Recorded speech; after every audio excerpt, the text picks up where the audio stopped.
The rain came fast, rolling in from the ocean like a dark wave, drowning the warm hues of the Hawaiian afternoon in gray. The wind whipped through the palms, bending them like grieving women. Officer Cole Matthews sat in his cruiser just off the coastal road, watching the storm gather through the windshield. It wasn't in the forecast, none of it was. But storms on the island had a way of arriving like secrets, loud, sudden, and full of consequences. The radio on his dashboard crackled.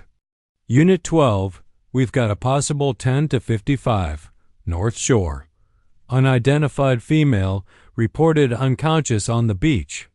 Local fishermen made the call. Cole grabbed the mic. Unit 12 en route. 6 minutes. He flicked on the lights, his tires skidding briefly on the wet asphalt as he turned off the road and followed the winding path to the northern edge of the island. The ocean roared louder the closer he got, crashing violently against the sand as if warning him to stay away. When he reached the beach, the rain had turned heavy, sharp, cold needles slicing through his uniform. He ran across the sand, boots sinking in wet patches, eyes scanning the shoreline. And then he saw her. She was crumpled just beyond the tide line, half covered in sand and seaweed. Her skin was scraped and bloodied, her clothes shredded and clinging to her like wet paper. One arm was bent awkwardly beneath her, the other loosely extended toward the water. Fingers trembling in the storm. Cole dropped to his knees beside her. "Ma'am, can you hear me?" No response. He checked her neck for a pulse. Faint, but there. Still alive. He unzipped his jacket and wrapped it around her upper body, shielding her from the rain. She was ice cold, her breathing shallow. "Hang in there," he whispered. "I've got you." As he began to lift her, she stirred. Her eyes fluttered open, unfocused and wild. She stared at him like he wasn't real, like she didn't believe someone had actually come. "You're okay," he said softly. "You're safe now." But she flinched at the word safe. "No," she whispered hoarsely, voice ragged and barely audible. "He's still out there." Cole froze. "What did you say?" he asked, leaning closer. Her lips moved again, more urgent this time. He tried to kill me." Then her eyes rolled back and she went limp in his arms. Cole didn't hesitate. He scooped her up and ran, shielding her as best he could from the wind and rain. She weighed almost nothing, just bones and bruises, and a voice that now haunted him. He placed her gently in the back of the cruiser and radioed dispatch. "Unit 12, I have the victim. Female, mid to late 20s, severe hypothermia and possible assault. I'm en route to Kena General. Request medical personnel to meet me outside A." As he drove, windshield wipers struggling to keep up with the downpour, Cole kept glancing in the rearview mirror. Her face was pale, lashes heavy with rain and salt. Yet even unconscious, she looked afraid. Like something was still chasing her. He'd seen drowning victims before. People lost at sea, washed up, lifeless and cold. But she was different. She hadn't drowned. She'd escaped. But from what or who he didn't know yet. As the hospital came into view, he felt something shift in his chest. A sense that this wasn't just a rescue. It was the beginning of something. Much darker. Something personal. And he had a sinking feeling the storm outside was nothing compared to what was coming. The hospital lights buzzed softly above her bed, sterile and unforgiving. The scent of antiseptic clung to the air like static. Officer Cole Matthews stood at the foot of the hospital bed, arms crossed, his uniform still damp from the storm. He hadn't left her side since the AI team took her in. Doctors had stabilized her mild hypothermia, dehydration, lacerations, and bruises along her torso and legs. No broken bones, but she hadn't said a word since arriving. Not to the nurses, not to the trauma team, no one. Except for him. She's lucky. a nurse had whispered earlier. Most don't survive a rip current like that, especially not in the dark. But Cole knew better. This wasn't just a story of nature's fury. The fear in her voice on that beach hadn't been fear of drowning. It had been fear of someone. Now, in the quiet of the recovery room, Cole watched her chest rise and fall slowly. A thin foreline trailed from her hand. Her face was turned to the window, where gray skies still loomed over the coastline. He stepped forward, quietly clearing his throat. Her eyes fluttered open, bloodshot and dazed. At first, she didn't recognize him. Then something shifted in her gaze. Recognition, fear, relief. "Hey," Cole said gently. "You're safe. You're in the hospital. Do you remember what happened?" She blinked at him. Her lips parted, slightly dry and pale. "My name's Cole," he added. "I found you on the beach." Silence stretched between them. Then, finally, her voice emerged weak, strained. "Riley." He leaned closer. "Riley, that your name?" She nodded slowly. "Riley Carter." "Okay, Riley, that's a good start." He pulled a chair beside her bed and sat down. "Can you tell me anything else about how you ended up there?" Her jaw tightened. Her eyes glistened, but no tears fell. She looked down at her arm, traced the IV line with her finger, then back at the window. "I wasn't supposed to be there," she whispered. "Not on that beach. Not alive." Cole stayed quiet. He'd learned that silence could open more doors than questions. "I came here 2 weeks ago," she continued, her voice breaking. "A retreat, after my sister died. I thought I don't know. Maybe if I got far enough away, I'd stop hearing her voice every night." Cole nodded slowly. "I'm sorry for your loss." Riley swallowed hard. "I met him on my 3rd day. Jonah. He seemed kind, smart, a little intense maybe. But when you're grieving, intensity feels like attention." She paused, eyes glassy. Her hands began to tremble. Everything seemed fine. "He took me out on hikes, cooked for me, said all the right things. Then one night, he said he wanted to show me a secret spot on the water. Said it was magical." Cole felt his stomach tighten. He could already hear where the story was heading. "He took me out in a kayak," she continued. "Farther than I'd ever been. The water was calm at first. But when we stopped and the silence hit," she shook her head. "That's when I saw it in his eyes. The switch. He said I reminded him of her, his ex, that she cheated, that she ruined him." Rayleigh's voice cracked. He grabbed me, held me down, tried to push my head under. Said I needed to feel what he felt. Cole's jaw clenched. He forced himself to remain calm, to keep listening. I fought back. I kicked him somehow, flipped the kayak. I don't even know how I got to. Sure, the waves did the rest. She looked at him, now truly looked. "I wasn't supposed to survive, Officer Matthews." He leaned forward, his voice low and steady. "You did survive, and now we're going to find Jonah." For the first time, her eyes steadied. "Not with hope, but with fire. I'm not the first girl he's done this to," she whispered. "And if we don't stop him, I won't be the last." The next morning, the storm had passed, but the air remained heavy, like the island itself was holding its breath. Cole stood by his cruiser, staring out at the churning ocean. The sun struggled through thick clouds, casting fractured light across the water. Behind him, Riley sat wrapped in a blanket, her eyes fixed on the same horizon. She hadn't said much since the night before. He didn't push her. She had said enough to shift this case from an accident to something far more serious, a potential attempted murder. Jonah's full name was Jonah Rivers, and when Cole ran it through the system, he found nothing. No criminal history. No restraining orders, no red flags.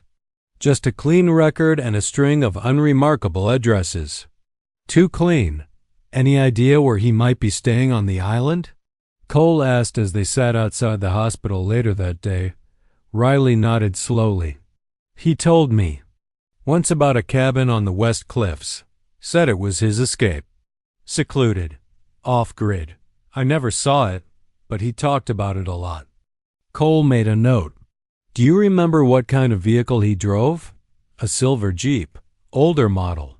Slight dent in the front right fender. That was enough for Cole to put out a quiet bolo be on the lookout. He didn't want to go full public. Yet. Not until he had something solid. Jonah was careful, calculated. The fact that he left Riley alive was the only mistake he'd made, or maybe it wasn't a mistake at all. That thought chilled Cole more than the storm had. Later that afternoon, Cole and another officer returned to the beach where Riley had been found. The tide had receded, revealing footprints in the wet sand, 2 sets, crossing and circling. One set was small, barefoot. The other, larger, in boots. They led to the tree line and stopped abruptly. What do you think? The second officer asked. Cole crouched down. The prints weren't smudged. No drag marks. Whoever had made the second set walked away calmly. Whoever he is, Cole muttered, he's not scared. He thinks he's in control. They searched the nearby trees and found what looked like a flattened patch of earth, partly hidden under palm leaves. A makeshift camp, a lookout. No personal items, no identification, just an eerie silence.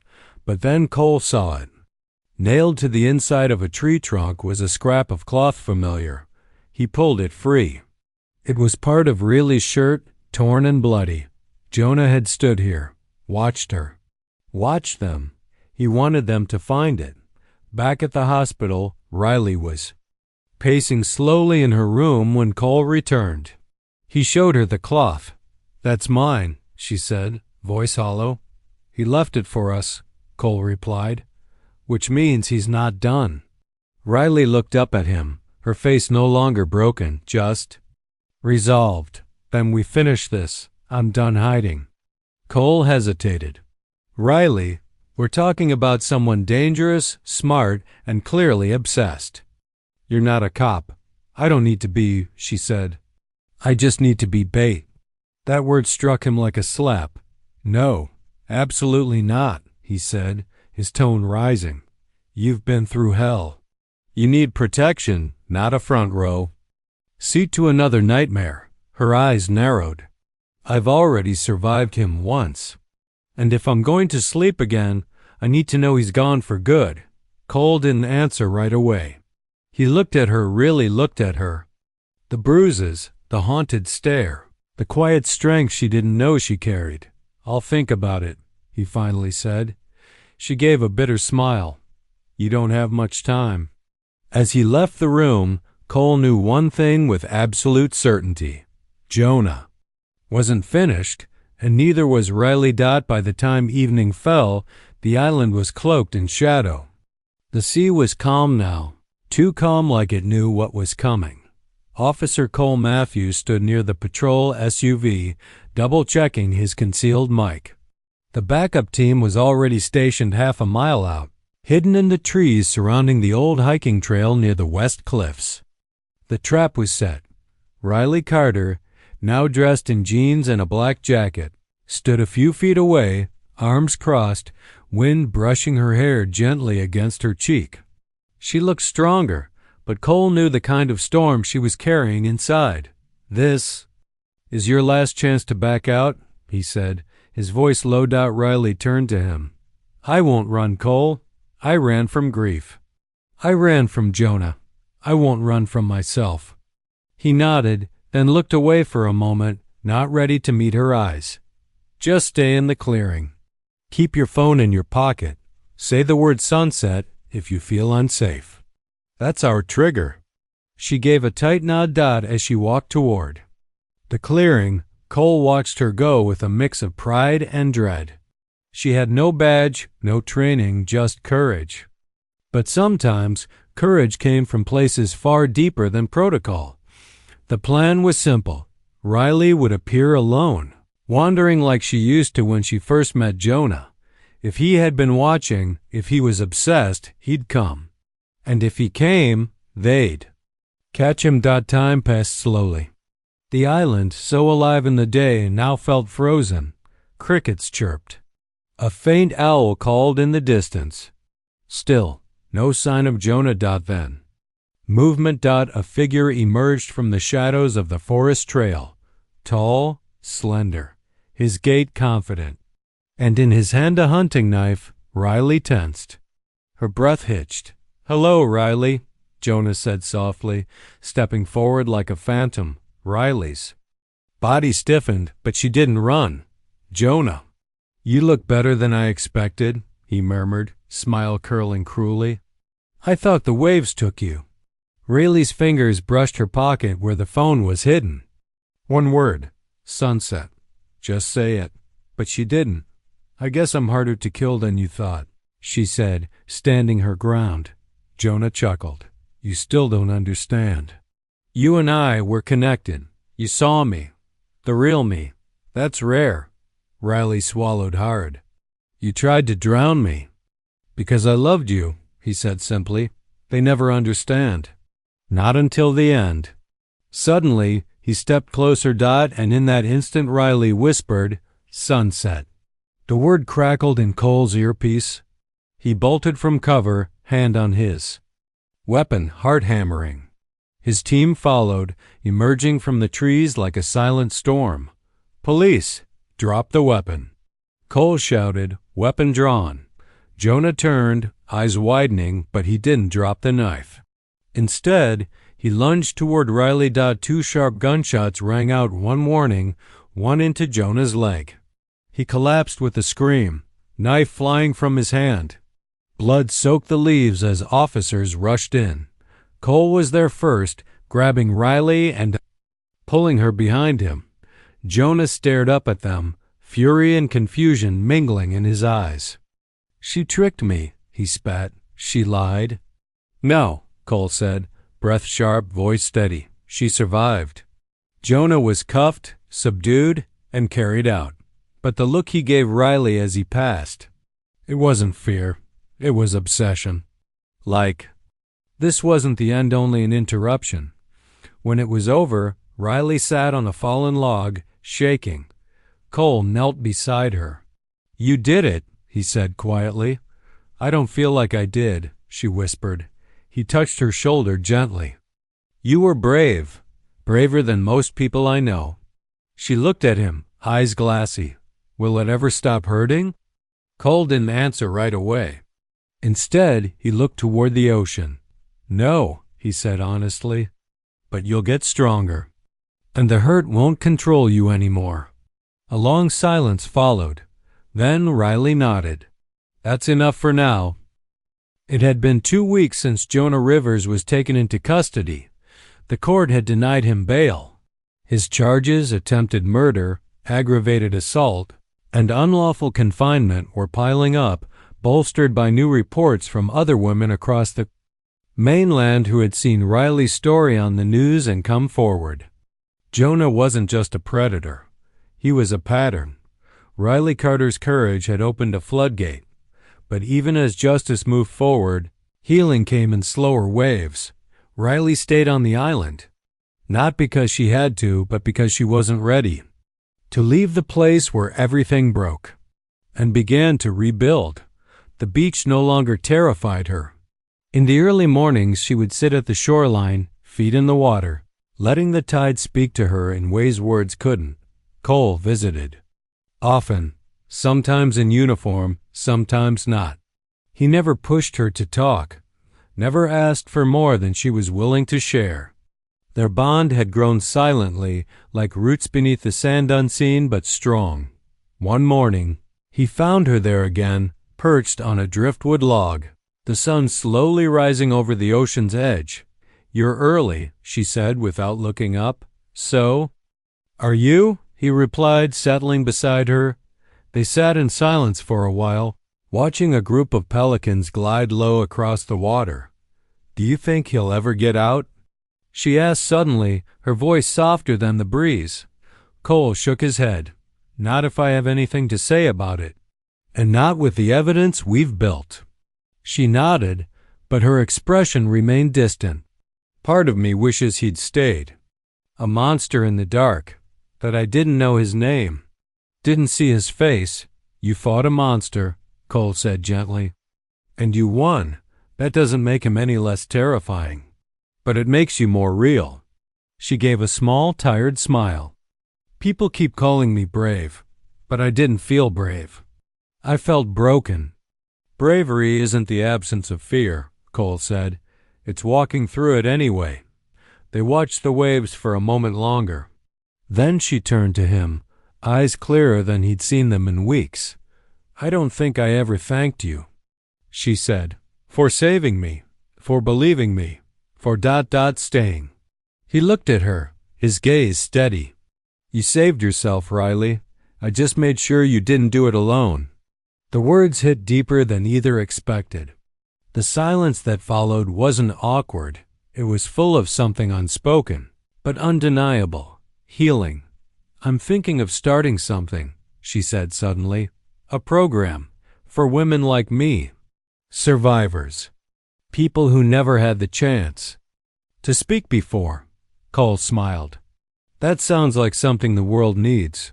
I want to use my voice now," she said. "Even if it shakes," he nodded. "Then I'll be the first to listen." As the sun broke fully over the water, casting golden light across her face, Riley took a long breath, her first without weight in what felt like years. The ocean no longer looked like a graveyard, looked like freedom. She stood, brushing the sand from her jeans, then turned to Cole. "Come walk with me." He rose, falling into step beside her.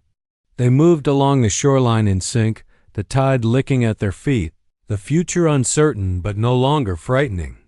The past hadn't drowned her, it had shaped her, and now, as Riley walked forward, away, she did so not as a victim, not even as a survivor, but as a woman reclaimed.